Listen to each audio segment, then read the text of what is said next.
Nos necesitamos el uno al otro. Nosotros sin vos no somos nada. Vos y nosotros, quién sabe. Radio Sónica. Radio Sónica. Tu media naranja. Virtual. Estás escuchando Café con Luber, con la conducción de María José Lubertino. Toda la actualidad con una mirada diversa y feminista. Café con Luber, por Radio Sónica. Los barrios, periferias, colonias y poblas somos varias las que ya no se conforman, no callamos, escribimos ahora nuestra historia exigiendo el derecho de existir en la memoria. Pueblos, barrios, periferias, colonias y poblas somos varios los que ya no se conforman, no callamos, escribimos ahora nuestra historia exigiendo el derecho de existir en la memoria. Ya mucho tiempo pasado con esos cuentos, negando nuestra historia y construyendo la de ellos. Y es que incapaces somos de reconocerlo, que nuestro mayor opresor es el que... Hola, hola, hola. Esto es Café con Luber y arrancamos un nuevo programa, una nueva semana. Ay, por suerte, con un poquito de sol, va preanunciándose la primavera, siempre hay alguna buena noticia y bueno, esta nos la trae por lo menos el solcito, un clima más agradable, ya nos vamos sacando los ponchos y vamos apagando todos los artefactos eléctricos y de gas que tantos disgustos nos han traído en las últimas facturas. Bueno, debo empezar el programa de hoy mandando nuestro pésame, aunque ya lo hicimos a través de las redes sociales, a la familia de Manuel José de la Sota. Por supuesto, esto fue algo repentino, inesperado y de un gran impacto para toda la política argentina en general. La verdad que alguien que no estaba hoy en un puesto político, pero fue muy renombrado como gobernador y como un hombre de larga trayectoria en el peronismo y siempre socialmente comprometido. Se puede ver en su página y en sus redes sociales sus últimas actividades con las personas que menos tienen, con los más desfavorecidos en las villas y sobre todo con pueblos indígenas, pueblos originarios. A veces uno sigue la información de los políticos que le ponen los medios masivos de comunicación y se ven estas discusiones y estas cuestiones de tapa, pero muchas veces silenciosamente otros políticos y otras políticas hacemos algunas tareas que son no tan visibles, pero que nos siguen manteniendo en contacto con los que más lo necesitan. Bueno, esta es una de los casos, el caso de la Sota, y por lo tanto un abrazo a sus familiares, a sus amigos, a sus compañeros en Córdoba y en todo el país. Por supuesto, esta semana también tenemos importantes noticias. En la legislatura de la Ciudad de Buenos Aires se siguieron aprobando leyes que están contrariando lo que los vecinos y las vecinas quieren, tanto en materia de concesiones por el jardín zoológico, se concesionan edificios parte del patrimonio histórico, aún a riesgo de la vida de los animales que siguen allí, más de 1.200 en cautiverio, contrariamente a lo que se difunde en los medios de comunicación de que eso va a ser un ecoparque. Los vecinos le han dado en llamar el ecoshopping. Lo hablamos el programa pasado, pero se concretó la ley.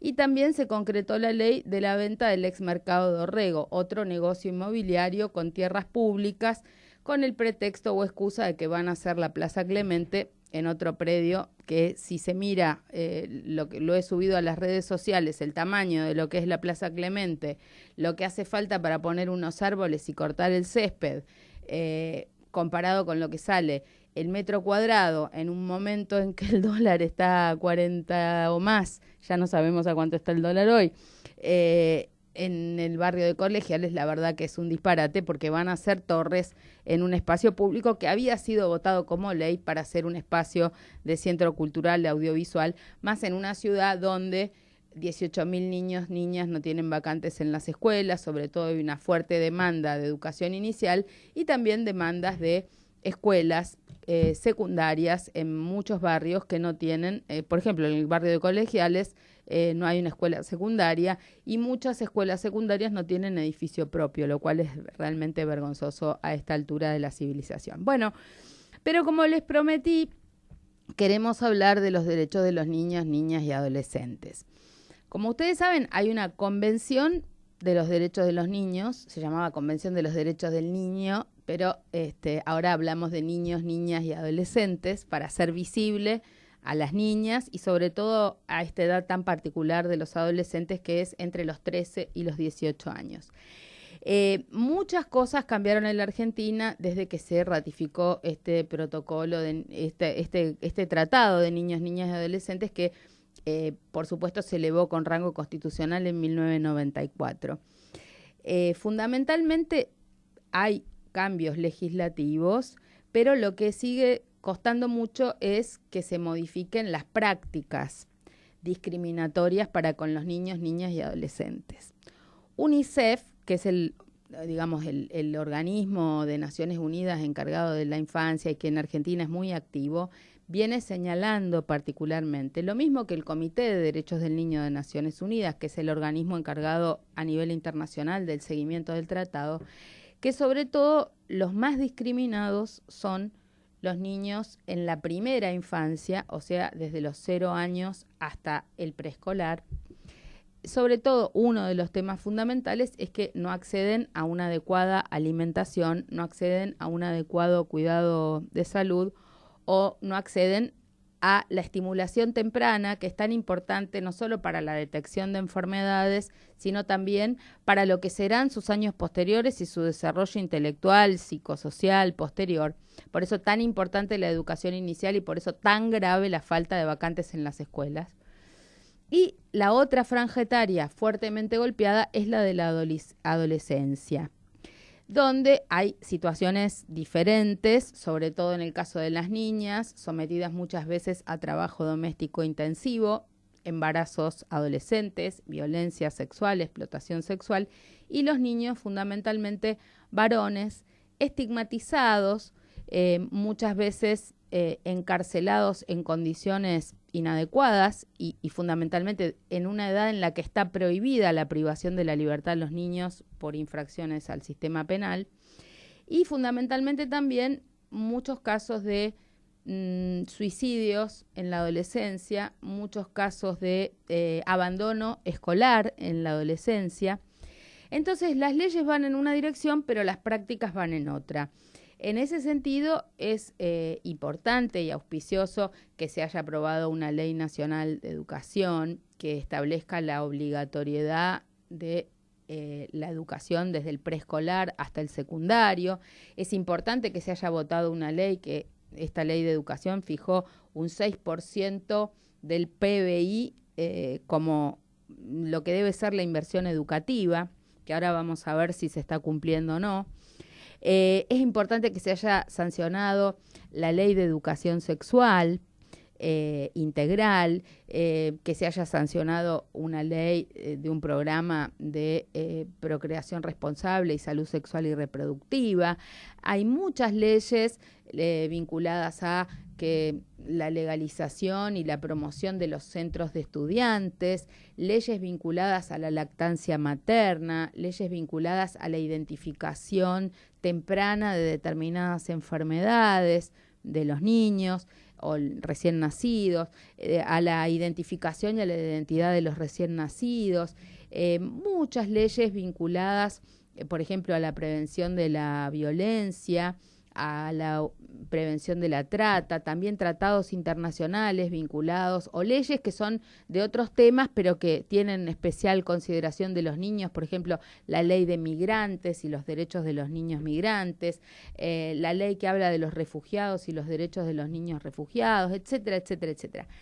Por supuesto, cambios medulares significaron la Ley de Protección Integral de Niños, Niñas y Adolescentes, que es una ley 26.061, que cambió el paradigma y instituye a los niños, niñas y adolescentes como sujetos de derecho, la obligación de que sean escuchados, la obligación de que tengan un abogado del niño o niña cuando están en causas, un abogado independiente del asesor de menores, o a veces incluso si están en juicio en contra de sus propios padres, si ha habido abuso sexual, si ha habido abandono. Esa ley cambia el paradigma, donde establece que es obligatorio que los niños sean escuchados y tenida en cuenta su opinión, niños, niñas y adolescentes, dependiendo de su grado de maduración.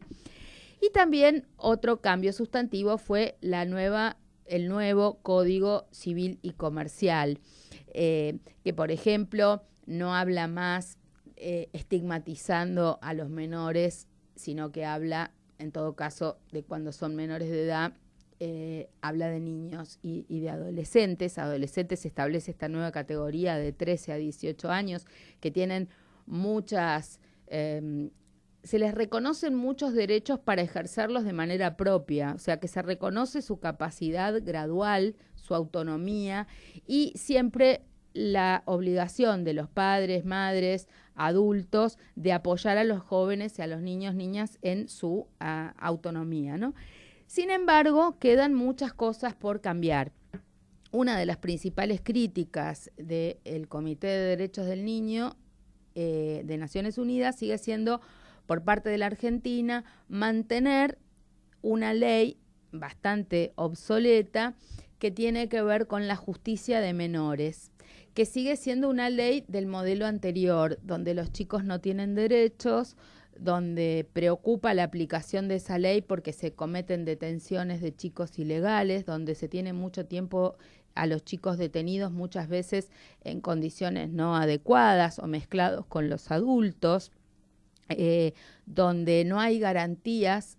Cualquier adulto que comete un delito tiene una serie de garantías en el procedimiento a la legalidad, a la doble instancia, a su presunción de inocencia. En cambio, en el caso de los chicos, la justicia de menores no tiene todo este sistema de garantías, lo cual es muy grave, y por supuesto le vienen señalando en los 5 o 6 informes que se han presentado reiteradamente a la Argentina que debe modificar esta ley.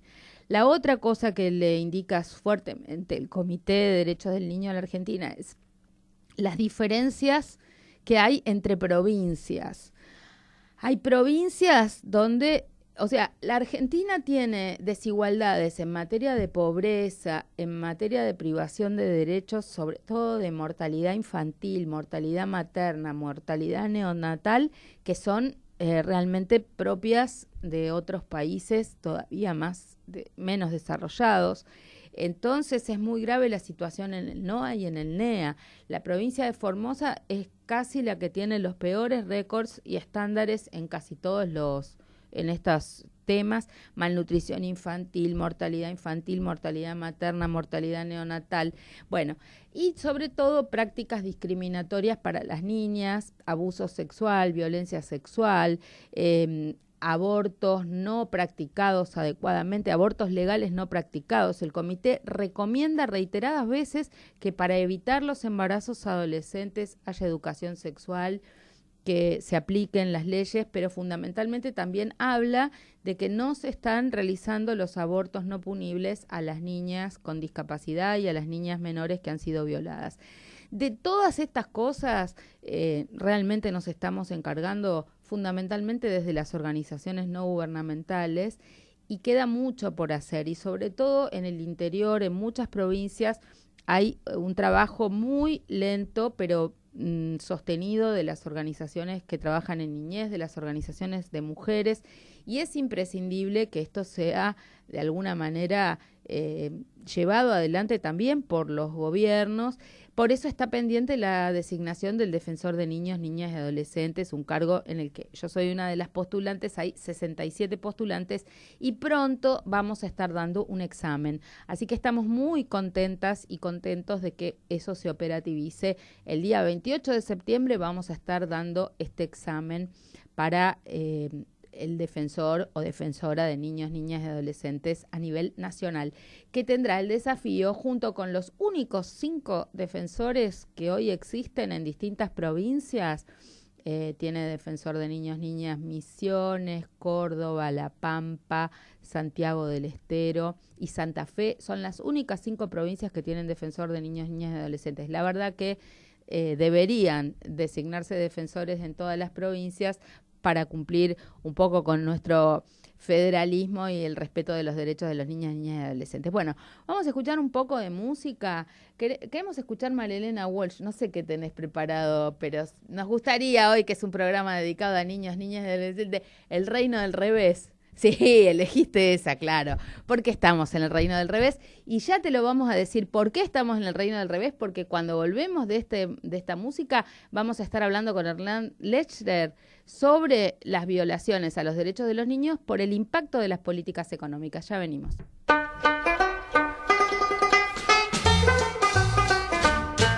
Me dijeron que en el reino del revés nada el pájaro y vuela el pez, que los gatos no hacen miau y dicen yes porque estudian mucho inglés. Vamos a ver cómo es el reino del revés. Vamos a ver cómo es el reino del revés. Me dijeron que en el reino del revés nadie baila con los pies, que un ladrón es vigilante y otro es juez y que 2 y 2 son 3. Vamos a ver cómo es el reino del revés. Vamos a ver cómo es el reino del revés. Me dijeron que en el reino del revés cabe un oso en una nuez, que usan barbas y bigotes los bebés y que un año dura un mes.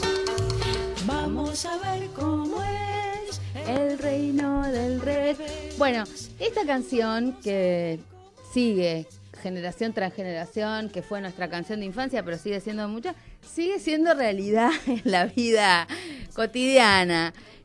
Por eso queremos hablar con Hernán Lechner, que no sé si ya lo tenemos en línea, sobre el impacto en los niños, niñas y adolescentes de las actuales políticas económicas. Ustedes saben que hay un observatorio de la deuda social en la Argentina, de la Universidad Católica de Buenos Aires.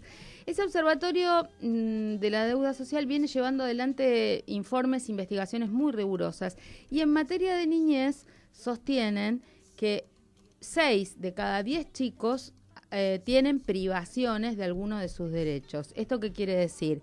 No están midiendo la pobreza exclusivamente vinculada a la falta de ingresos de sus familias. El Observatorio de la Deuda Social está midiendo desde una perspectiva de derechos de niños, niñas y adolescentes, cada uno de los derechos de los cuales los niños y niñas se ven privadas. Eso, con datos del 2017, ya decía que 6 de cada 10 niños se veían privados de algún derecho, que podía ser educación, salud, alimentación, problemas de malnutrición, acceso a bienestar. Muchas de estas cuestiones tienen que ver con el correlato de los recursos que el Estado destina, sea nacional o provincial, para la educación, para la salud, para la asistencia directa a sus familias. Bueno, para hablar de algunas de estas cosas vamos a estar ahora con Hernán Lechner. Lo tenemos a Hernán en línea. Hola Hernán, ¿cómo estás? ¿Qué tal, María José? ¿Cómo estás? Buenas tardes. Bueno, espero que otro día nos puedas acompañar acá en el piso, pero no queríamos dejar de hablar de este tema que nos ocupa, porque venimos siguiendo los temas de derechos de niños, niñas y adolescentes, y por un lado vimos cómo es el impacto del aumento del dólar, de la inflación sobre pobreza, que es grave en general, pero en particular en niños, niñas es todavía más grave, que es muy desigual también por provincias y en el conurbano, y sobre todo nos preocupa que en los recortes que se están haciendo al presupuesto nacional, hay recortes que directamente impactan sobre el presupuesto de niños, niñas y adolescentes, más allá de los ajustes que ha significado a la asignación universal por hijo en términos reales, etcétera. Así que, bueno, queríamos consultarte sobre este tema, en particular, el impacto de las políticas económicas sobre niños, niñas y adolescentes. Bueno, a ver, varias cuestiones. Lo primero, arranco por lo último que decías vos, digamos, la pérdida de poder adquisitivo, por ejemplo, la asignación universal por hijo. Yo hace unos días me puse a actualizar los datos, claro, porque el gobierno en principio anunció esto del bono, ustedes lo saben bien, 1.200 pesos ahora, 1.500 en diciembre, y bueno, y a ver cómo da ese resultado. Y si comparo con el promedio del poder adquisitivo entre 2014 y 2015 y los años subsiguientes, 2016, 2017 y 2018, con este aumento o con este bono que el gobierno plantea, de todas formas estoy casi 7% por debajo en términos de poder adquisitivo. ¿Qué significa? Es como si yo antes cobrara 100 y ahora cobro 93. Bien, todos los meses cobro menos plata, todos los meses puedo comprar menos cosas, dicho de manera muy sencilla. Y estaba revisando un dato que me llamó poderosamente la atención, porque, bueno, el gobierno suele negar esta cuestión, ¿no? Dice, bueno, estamos trabajando para que los que menos tienen, los más humildes y particularmente los más vulnerables, naturalmente los chicos, bueno, no la pasen tan mal supuestamente en este escenario de crisis, y para ello, vos sabés bien, firmaron con el Fondo Monetario Internacional un acuerdo, un memorándum que supuestamente tiene una garantía social que permite que, en particular, este programa o este plan que mencionaba, la asignación universal por hijo, pudiera aumentar a contramano del resto. Ya sabemos que el ajuste es feroz para todos. Sin embargo, acabo de mirar el presupuesto que hace un rato envió al Congreso el propio Duhovne, y la asignación universal para protección social aumenta de manera interanual 20%, con una inflación prevista por el propio Cambiemos del 23%. ¿El gobierno en este presupuesto que acaba de presentar hoy está hablando de una inflación del 23%? Está hablando de una inflación del 23%, exactamente, para todo el año, para todo 2019. Es un chiste. Es un chiste, efectivamente. Es un chiste porque ya ellos mismos están reconociendo en los programas de televisión que va a ser del 40%. Digo, economistas. No, para 2018 no está, digamos, el presupuesto es para el año próximo. Ellos creen que van a bajarla del 42. Ellos dicen, esa va a ser la inflación del 2019. No están calculando la que sea del 2018. Pero eso significa, no, la del 2018 ya está, porque ya la chocaron el año pasado, Sí. ¿te acordás? Que dijeron 15%. Bueno, primero dijeron 8 a 10, a 12, después dijeron 15, bueno, ya era una risa, así que quedó totalmente desdibujado. Ajá. Ahora, la previsión para el año próximo, la verdad que parece de una confianza extrema. Sí. Igualmente, en ese marco, a ver, el Fondo Monetario le ha dicho, por ejemplo, al gobierno que los salarios de los empleados públicos no pueden superar el 8% el año próximo. Con lo cual, con la inflación que ellos creen que van a tener, 23%, de nuevo los empleados de la administración pública van a perder de poder adquisitivo de manera fenomenal. Ahora, te hago una pregunta. Con este año, con estos 2 años tan graves de políticas económicas, ¿cuánta gente cayó a la pobreza, incluso de trabajadores formales? ¿Cuánta gente bajó? Bueno, es muy difícil calcular eso porque honestamente solo lo puede hacer la EPH y uno puede en todo caso analizar la metodología. Sí. Yo estimo de todas formas que en este último periodo y al menos 5 puntos tiene que haber aumentado la pobreza. Ajá, sin duda. Yo no le creo al 25 del gobierno, con lo cual no te diría que ahora es 30. Bien, pero en los últimos 6 meses te diría que al menos aumentó 5% de la pobreza. Ajá, o sea que ahora estamos en ¿cuánto? No, de nuevo, depende cuál es el punto, cómo lo calcules, etcétera. Estabas hablando pobreza calculada por ingresos, sí. nada más. Pobreza por ingresos, nuestros datos de CEPA dicen que teníamos una pobreza con la metodología que calculábamos nosotros, ¿no? 19,6 en noviembre del 2015, que eso había llegado a casi 30 a finales de 2016. El 2017 el gobierno hizo kirchnerismo, con lo cual logró tal vez reducir 1 o 2 puntos eso, pudo haber quedado en 28, y yo creo que hoy está cerca del 35. En esa curva, ¿no? Porque el gobierno en el medio, ¿qué te dijo? Subió a 32, después lo bajó a 30 cuando no había razones para bajarlo a 30, después lo bajó a 25. Bueno, vos calculás que la pobreza está en 35%. Ahora, ese es el dato general. En particular, ¿cuántos niños, niñas? Porque normalmente de los datos de pobreza, la mitad son 55%.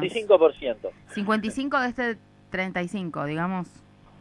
Sí, claro, o sea, la pobreza en la infancia en general es mayor, pero yo te diría... O sea, la pregunta es, ¿55% de los niños son pobres? Sí, yo creo que puede ser el 50. Estoy tirando un número, digo, no tengo demasiado rigor estadístico para hacerlo. De los niños pobres. Pero digo, si la pobreza es el 35, sí. Que la mitad sea pobre de los chicos es consistente, es un dato razonable, ¿se entiende? Sí. Bueno, por lo menos vienen siendo estos los datos sostenidos, lo que pasa es que varía la tasa y por lo tanto impactan los chicos. Otra cosa que nos preocupó fueron modificaciones actuales a el presupuesto vigente ahora, donde le quitaron recursos a áreas de niñez, sobre todo para la construcción de escuelas y jardines. Hoy veíamos la noticia, por ejemplo, de que jardines iniciales comprometidos en Santa Fe ya no se iban a hacer, que están escuelas a mitad construir y las paran, y eso iba a parar a defensa o seguridad. La verdad que algo bastante ilegal, porque hay una cláusula de la Convención de Derechos del Niño que establece que los presupuestos en materia de niñez no pueden ser regresivos, o sea que el gobierno, aunque cambie los gobiernos, tiene que ser incrementales y no ir para atrás.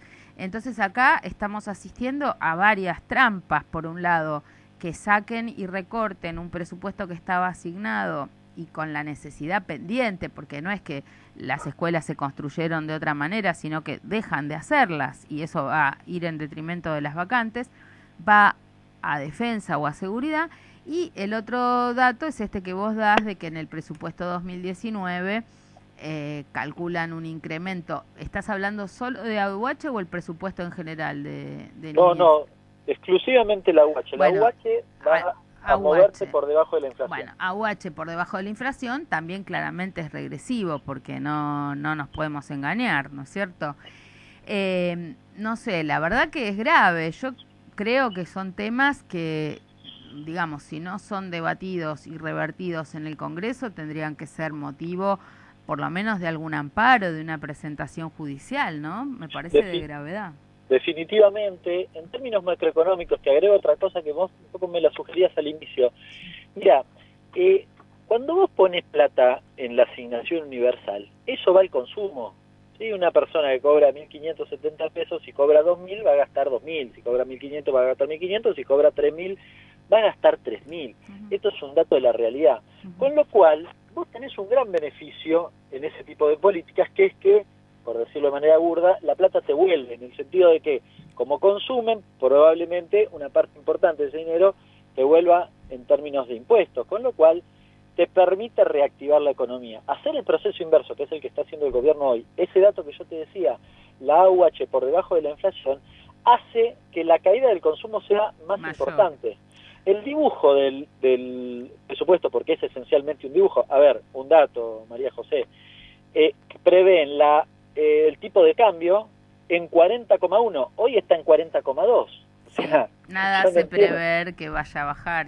Claro, pero no pueden sostenerlo la semana. Yo no haría un presupuesto con ese valor para la semana próxima, no para dentro de un año y medio.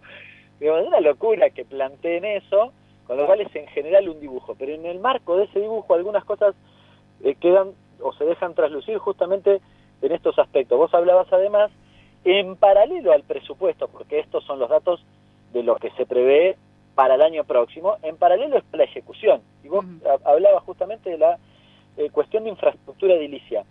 Llevan ejecutado el 20% del presupuesto. Es un escándalo a esta altura del partido, hablo 2018, no 2019. Bueno, pero llevan ejecutado el 20% del presupuesto, vos también sabes muy bien de cómo funciona una gestión, es porque Hacienda no te está alargando, no te está dejando ejecutar, hay algún problema, o sea, ¿por qué no están ejecutando? No, bueno, probablemente no tengan vocación. Y tal vez alguien tiene que estar dando indicación de eso que seguro, eso seguro. O no te largan la firma de las cosas, no te van girando. No, yo lo que digo es que quizás, incluso cuando hicieron el presupuesto, sabían que iban a incumplirlo, ¿no? Por eso decía, pues a veces da la impresión, y en este presupuesto que estaba mencionando para el año próximo, hay datos que pusieron para que cierren los números. Bien, tal vez pusieron uno en infraestructura para que parezca que iban a hacer algo y después en la práctica ni siquiera lo tenían previsto. De todas formas, es verdad lo que vos decís, en este transcurso del 2018, bueno, como las discusiones y las decisiones no se toman en la Argentina, es probable que haya algún funcionario que hable en inglés que diga, ¿para qué vamos a hacer jardines en la Argentina si no tiene sentido? Te hago más preguntas. Digamos, cuando estamos hablando de niños, niñas, más allá de lo que es asignación directa, se venía haciendo el intento de hacer un presupuesto con perspectiva de niñez. De los documentos que hay online, el último que hay es más o menos del 2014-2015. Eso pareciera que se discontinuó, pero eso tiene que ver también con mirar el presupuesto educativo, obviamente, en términos generales, salvo educación de adultos, es toda para niños, niñas y adolescentes. Entonces, cuando estamos discutiendo salarios docentes, cuando estamos discutiendo infraestructura, estamos diciendo, bueno, a ver, ¿qué pasa con tal cosa? Por ejemplo, la Ley Nacional de Educación preveía que la educación tiene que tener un presupuesto del 6% del PBI. Eso vos no sé si lo recordás, sí, claro, pero es un dato que fue emblemático, que fue celebrado por el Comité de Derechos del Niño. ¿Eso se dejó de cumplir? ¿Se cumple? ¿En qué estamos con eso? Y en términos generales todavía estamos más o menos en esos niveles.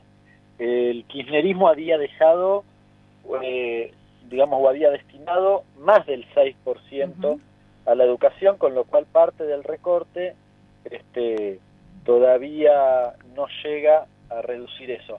De todas formas, a ver, ese dato es un dato sobre PBI.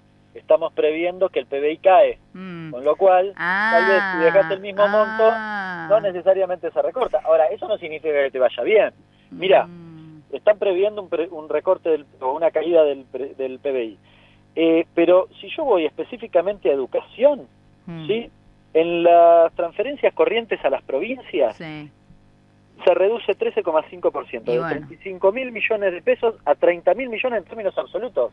Esto no está hecho en términos reales, O sea, les doy menos plata y además estoy previendo 23% de inflación. En el caso de educación, en gastos de capital, esto es infraestructura, la reducción es 0,5, 10.220 millones a 10.166 millones. Que ahí el mayor recorte es de Nación. Nación no va a hacer nada, básicamente, el año próximo por la educación. Nada. Va a fijarse y va a tratar de presionar a las provincias para que hagan algo. El primer dato que te mencionaba eran transferencias corrientes a las provincias, es decir, probablemente pagos de salarios, ¿sí? Para la cuestión educativa en las provincias. Con lo cual, bueno, lo más probable es que fuercen con este presupuesto a las provincias a hacer ofertas salariales a la baja a los docentes, que es lo que pasó este año, pero creo que el año próximo va a ser muchísimo más grave, lamentablemente. Sí, una cosa que está en debate, por lo menos para nosotras las feministas, es todo el tema de las transferencias a la iglesia, sobre todo sueldos de los sacerdotes, de los obispos, y digamos, algunos se animan también a cuestionar un poco más las transferencias en materia educativa. Entonces, yo te pregunto, ¿cuánto dinero se ahorraría si se deja de pagar esos sueldos y esos recursos a la iglesia, por un lado? Y en segundo lugar, lo que estábamos viendo es que en materia de educación, si bien en Cava, en Ciudad de Buenos Aires, el 50% de la educación es privada, en el resto del país, los datos estadísticos nos dan que en el promedio la gente va 76% a la escuela pública. Entonces, digamos que no se entendía muy bien por qué se dan tantos recursos a la educación privada cuando en realidad habría que fortalecer la pública en un momento de recorte, más que nada, ¿no? También. Sí, definitivamente no tengo el dato con precisión porque además el presupuesto que mandaron no tiene ese nivel de apertura, lo puede tener en algunos cuadros anexos, pero hay que buscar específicamente eso. Sí me animo a inferir esto que vos sugerís, que es efectivamente vos tenés el 75% de los pibes que van a la escuela pública y probablemente la escuela pública reciba no sé, el 60% de los recursos a nivel nacional. No quiero ser contundente con esto porque no tengo el dato preciso, pero no debo estar equivocándome lo demasiado. podés trabajar, ¿no? Lo podemos estudiar para cuando te vengan los datos desagregados o podamos acceder. Por ejemplo, te pregunto... Ahí una cosa te agrego, una cosa para... Cuando Macri fue jefe de gobierno de la ciudad, hizo eso. Le sacaba recursos, o sea, ¿qué hacía con el presupuesto? Sacó a la escuela pública para ir transfiriendo lenta y sostenidamente a la privada. Lo vimos, entonces, lo vimos los gráficos, hacíamos unos lindos gráficos para las sesiones, nadie nos dio bola, pero lo mostrábamos. Pero era eso, él lo que hacía era sostenía el presupuesto público, lo dejaba igual, y aumentaba el de la educación privada. Sí. Entonces, cada vez te iba comiendo un poco más la educación privada. Iba cerrando cursos en escuelas públicas. Y después te decía que la escuela pública funcionaba mal, ¿no? Que este es como el complemento del discurso, que es lo que pasó en la década de los 90. Entonces después lo que hay que hacer es privatizar ese tipo de cuestiones, porque en el fondo el objetivo es el negocio económico, ¿no? Ahora te pregunto, por ejemplo, GBA, ¿también tiene tan alto porcentaje de privada o ya están, yo creo que están igual que el resto del país en 75 privada probablemente pública? Quizás está por encima. Yo estimo que la escuela pública en la provincia de Buenos Aires debe ser más alto que en otras provincias. Sí, porque yo lo que vi, datos desagregados provincia por provincia, sobre todo me llamó la atención esta discordancia entre la ciudad de Buenos Aires y el resto del país, pero GBA te puede cambiar los datos porque te imaginas que la mitad de los pibes viven en GBA, con lo cual es un tema determinante, ¿no? Bueno, no sé, ¿qué más te puedo decir en este contexto de crisis? Bueno, ¿querés contarnos algo más de lo que estás haciendo en San Martín? No, bueno, estamos, la verdad, atendiendo todo este tipo de problemáticas. Lamentablemente se repite la historia en la Argentina, y San Martín es un distrito que suele imitar, digamos, lo que pasa en general en la provincia de Buenos Aires, te diría en términos electorales y en términos sociales. Es un distrito muy representativo, un distrito esencialmente pyme industrial, te imaginarás sencillamente terrible, cuando te digo eso, lo mal que la está pasando, ¿no? Llorando.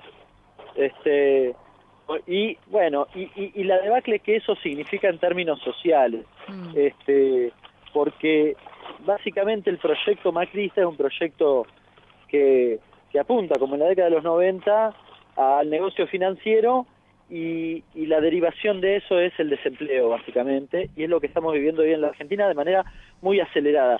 No es que no había aumentado el desempleo, diría, en los últimos 2 años y medio, sino que había aumentado, pero la verdad, lo que estamos viendo en los últimos 3 meses y lo que queda para el resto del año es muchísimo más complejo, lamentablemente. No quiero dejar de mencionar, ya que estamos hablando con vos, que también concejal de San Martín, de una situación que para nosotros es muy grave, que es la de la venta de tierras públicas. Estuvimos en una audiencia pública que se organizó en el Congreso de la Nación transversalmente, acompañando a vecinos y vecinas de distintos barrios, sobre todo en defensa de tierras que son tierras ferroviarias, que acá en la ciudad los vecinos querían que fueran escuelas o espacios verdes, pero hay una de estas ventas de tierra, que es la del playón Colegiales, que es un playón ferroviario muy importante, que tiene un impacto directo sobre San Martín. Vos sabés de lo que te estoy hablando, porque básicamente esta playa de cargas, este playón ferroviario, estarían trasladando la playa de maniobras a lo que hoy son terrenos de la Universidad de San Martín, donde estaba prevista una escuela secundaria. Estás al tanto de esto, ¿verdad? Sí, claramente, efectivamente es así. Hay una resolución ya firmada por el AVE, por el Organismo de Administración de Bienes del Estado, que desafecta 1,2 hectáreas de la universidad. Supuestamente, esto es insólito además, porque la universidad no las usa. Y la verdad, yo invito a cualquiera de los oyentes a que vaya a la universidad y se fije si está o no está ese predio y qué hay en el predio, porque no hay que ser muy loco para darse cuenta de un edificio hoy ya que funciona el Centro de Formación Tecnológica, y como vos bien decías, hay varias cosas previstas, entre ellas la escuela secundaria, que es una experiencia muy interesante que ha encarado hace rato la universidad, además de una especie de laboratorio de construcción de viviendas populares, y otros proyectos que están previstos en ese lugar. Obviamente, lo que quiere hacer el gobierno nacional es desafectar ese predio y encima dárselo a General Dehesa, en realidad a Urquía, que tiene, entre otras cosas, bueno, una serie de empresas destinadas a operaciones de carga y descarga, etcétera, etcétera. Es decir, que es el principal o uno de los principales exportadores de grano en la Argentina, tanto de trigo, soja, como de maíz. Con lo cual, digo, no solo le quitan a la universidad, sino que además le dan el negocio a uno de los principales, está considerado entre las 10 principales familias más ricas de la Argentina, Urquía. ¿Pero en qué términos se lo da? ¿Se lo concesiona? ¿Se lo vende? ¿Qué? Sí, probablemente haga una concesión.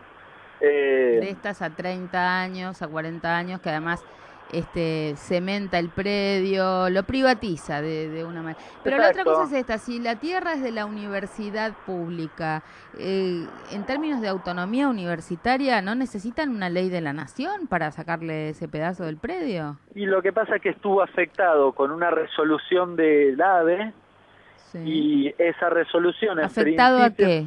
A la universidad. O sea, fue concedido a la universidad o afectado a la universidad, pero... Claro, la afectación es con un fin específico, por eso te hacía la mención del destino del predio, y la excusa que supuestamente encuentra la AVE es que no lo destinaron al destino específico. Entonces está bien, digamos, si estaría bien si supongamos, si yo te doy una cosa para hacer... ¿Y cuál era el destino específico?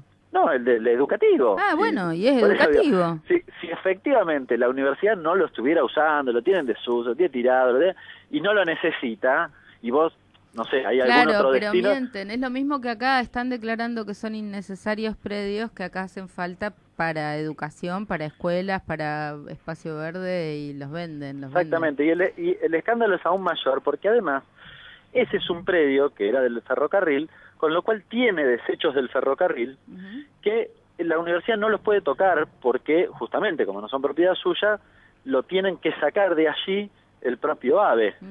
El AVE no lo saca o no lo sacó durante bastante tiempo. Es más, en predios donde está hoy funcionando la universidad tienen eso, tienen restos de vías, durmientes, etcétera, etcétera. No los puede sacar la universidad, con lo cual esos otros terrenos tampoco los puede usar. Y la verdad que ahora el AVE le dice, no, pero no lo destinaste al destino que yo te di, pero el propio AVE tenía que sacar las cosas en parte de ese predio que te estoy mencionando, con lo cual es doblemente grave el escándalo, y encima para hacer un negocio privado en un lugar que está pegado a la estación Miguelete. La estación Miguelete es la estación donde vos te bajás y querés ir a la universidad, con lo cual complica además todo el acceso de los pibes que van a estudiar, etcétera, etcétera.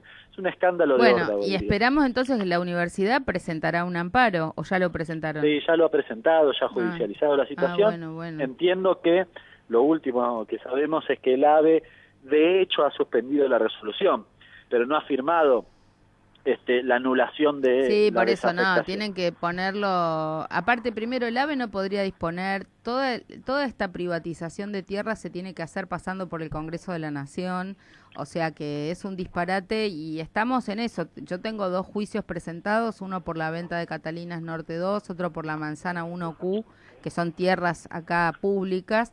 Pero bueno, ya tengo las dos causas en la Corte Suprema de Justicia de la Nación que vamos a ver qué nos dice, pero hay que seguirla porque están, como Menem se llevó puesto todas las empresas públicas, ahora están vendiendo los últimos metros cuadrados de tierra que quedaban. Bueno, mi querido, lo dejo volver a sus tareas, espero que otro día nos pueda visitar y te mando un beso grande. Gracias, Hernán Lester. Un beso gigante. Un beso, gracias. Bueno, y hablábamos con Hernán Lester, economista, de la situación de niños, niñas y adolescentes, el impacto de las políticas económicas en materia de niñez e infancia y, bueno, otros datitos sobre cómo está su distrito San Martín. Vamos a otro poquito de música y enseguida volvemos con más Café con Luber, hablando de niños, niñas y adolescentes.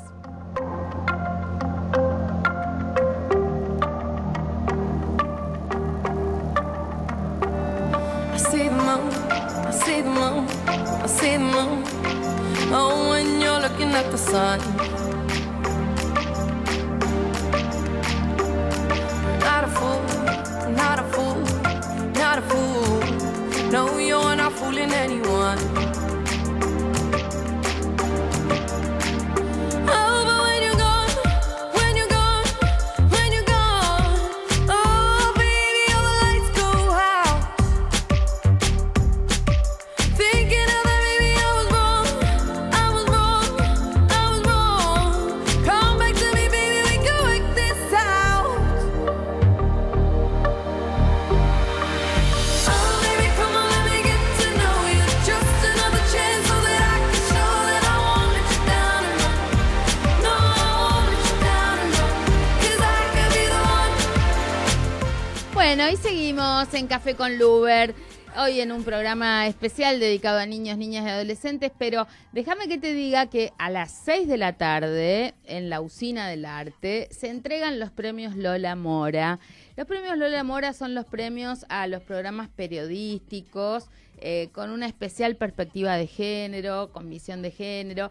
Y bueno, queremos saludar porque va a haber una mención especial a la campaña por el derecho al aborto, también a un programa bellísimo, donde Muriel Santana protagoniza a varias de las pioneras del voto femenino. Así que bueno, te lo súper recomendamos, si podés acercarte a la Usina del Arte, 18 horas, los premios Lola Mora del gobierno de la Ciudad de Buenos Aires, que ha sido una política que ha tenido una continuidad histórica y nos alegramos mucho quienes hemos sido iniciadoras de esa propuesta y del acompañamiento al área de la mujer de la ciudad por estos temas.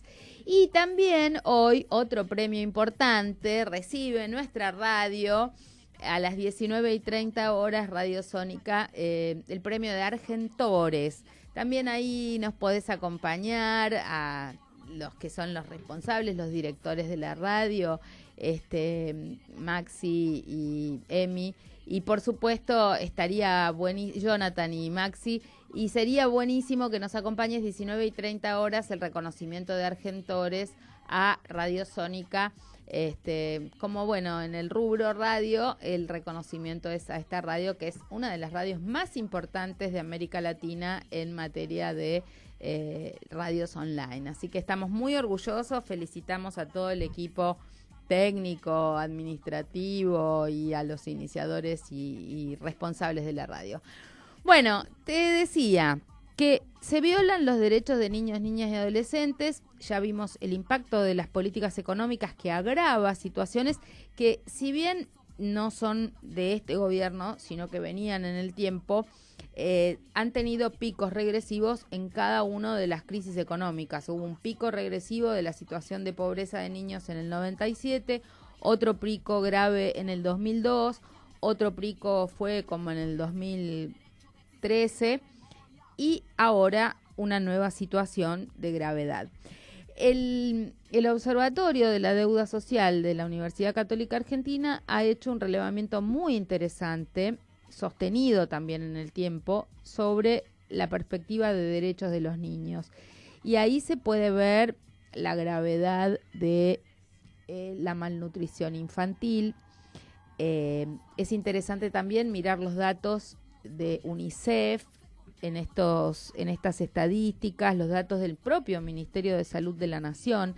Ahí, tema de malnutrición infantil es muy diferente por provincia. Te decía que las provincias donde hay más malnutrición, mortalidad neonatal, Formosa, Corrientes, Chaco, Salta, Jujuy, Santiago del Estero, Tucumán. Y sobre todo es importante ver que de las muertes neonatales y de las muertes infantiles, el 60% de las muertes serían evitables. En ese sentido, nosotros creemos que la inadecuada alimentación es un problema. La falta de agua. Hay más de un 50% de chicos viviendo sin acceso al agua o a condiciones sanitarias adecuadas. Hay un 70% de niños viviendo en situaciones de contaminación. ¿Escuchaste bien? 70% de niños viviendo en condiciones de contaminación ambiental.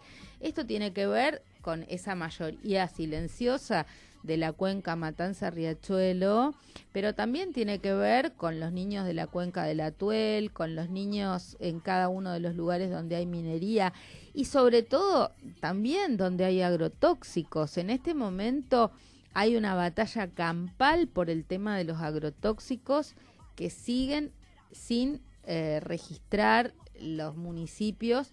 Esta semana que pasó se votó en Santa Fe la prohibición de fumigar agrotóxicos a 1000 metros de las escuelas, pero la recomendación en realidad debería ser de 2000 metros y con graves consecuencias de enfermedades verdaderamente graves, el tema de los agrotóxicos, contaminación del agua, falta de cloacas, y contaminación del agua también por cianuro en los casos de minería. Todo eso hace que 7 de cada 10 chicos en la Argentina vivan en situaciones de contaminación, algo que es absolutamente inadmisible y verdaderamente poco trabajado desde la política, desde las instituciones, solamente las familias, las madres. Justamente este fin de semana se realizó en Catamarca el Congreso Internacional Latinoamericano por el Derecho al Agua. De esto estuvieron hablando Pérez Esquivel, Norita Cortiñas y más de 600 organizaciones de toda Latinoamérica preocupadas por este bien común que es el agua, que es fundamental para todos y todas, para la vida en el planeta, pero que en el caso de los niños, niñas y adolescentes es un impacto de gravedad. Bueno, ¿qué te cuento? La mayoría de los chicos no fue al médico, 2 de cada 10 chicos no fueron al médico en el año, 4 de cada 10 chicos no fueron al odontólogo en este año. Hay un 17% de los niños que no celebran su cumpleaños, o sea que no le hacen una fiestita, una reunioncita. Estos temas son de gravedad extrema, porque hacen a la sociabilidad de los chicos, porque hacen a tener una infancia más feliz. La mitad de los chicos no leyeron ningún libro en el año. La mitad de los chicos ven más de 2 horas de televisión por día. Es muy grave que hayan dejado de distribuir notebooks porque 40% de los niños no tienen una computadora en su casa. En Argentina, aún hoy, 40% de los niños no tienen una computadora en su casa. Entonces se agranda la brecha tecnológica y sobre todo esto impacta a los niños indígenas, a los niños de poblaciones más alejadas, a los niños que tienen dificultades, sus pueblos, sus poblaciones al acceso a internet. Pero esto afecta también al conurbano bonaerense o a los barrios más humildes de la ciudad de Buenos Aires. Te quiero decir que en datos de mortalidad infantil, los índices de la Comuna 8, que es Lugano, el de la Comuna 4, que es La Boca, Barracas, Pompeya, Parque Patricios, son índices iguales a los de mortalidad materna de países de África o de las provincias que en Argentina tienen los peores índices de mortalidad. Entonces, la palabra clave en materia de niñez en la Argentina es la desigualdad, la inequitativa distribución de derechos. Por eso, la generación adulta somos todos responsables. No somos responsables solo de los hijos que parimos o los hijos que adoptamos o los hijos que de la vida propios, directos de nuestra familia. Como generación somos responsables de los niños, niñas, adolescentes actuales y de las generaciones futuras. Por eso es tan importante hacer conciencia sobre estos temas y por eso nos duele tanto que haya esta insensibilidad como hemos podido apreciar, que además es violatoria de la Constitución Nacional, de los tratados internacionales en materia de derechos humanos, de las garantías básicas consagradas en las leyes vigentes, ¿no? Entonces, prioridades absolutas. Revisar el presupuesto nacional para que no se violen los derechos de niños, niñas y adolescentes en materia de educación, de salud, básicamente de prestaciones directas, sobre todo la situación de los niños con discapacidad, que no están teniendo cobertura en salud, que están con el impacto que han tenido las tarifas y los servicios públicos. Hay muchísimas familias de electrodependientes, de niños con discapacidades, que no pueden pagar los servicios básicos. Fundamentalmente, ahí hay un tema que tiene que ver con la economía y las prestaciones sociales y la cobertura social para esta franja etaria. Pero también hay otra serie de temas que tienen que ver con políticas públicas, con prejuicios. No puede ser que no haya educación sexual en las escuelas, no puede ser que en muchas provincias todavía se desincentive o no se cumpla con la ley de centros de estudiantes, no puede ser que no se cumpla con la interrupción legal del embarazo en caso de violación de niñas o de niñas con discapacidad. Todas estas cosas tienen que ser objeto de nuestra preocupación cotidiana, que en cada provincia, que en cada municipio, que en cada barrio, todos los adultos y adultas podemos poner un granito de arena, incluso no pensar solo en uno mismo, no pensar solo uno en sus propios derechos, sino del conjunto. Así que bueno, esto fue Café con Luber, un día dedicado especialmente a niños, niñas y adolescentes. Nos vemos la semana que viene y bueno, acompáñennos, seguimos en Radio Sónica. Chau.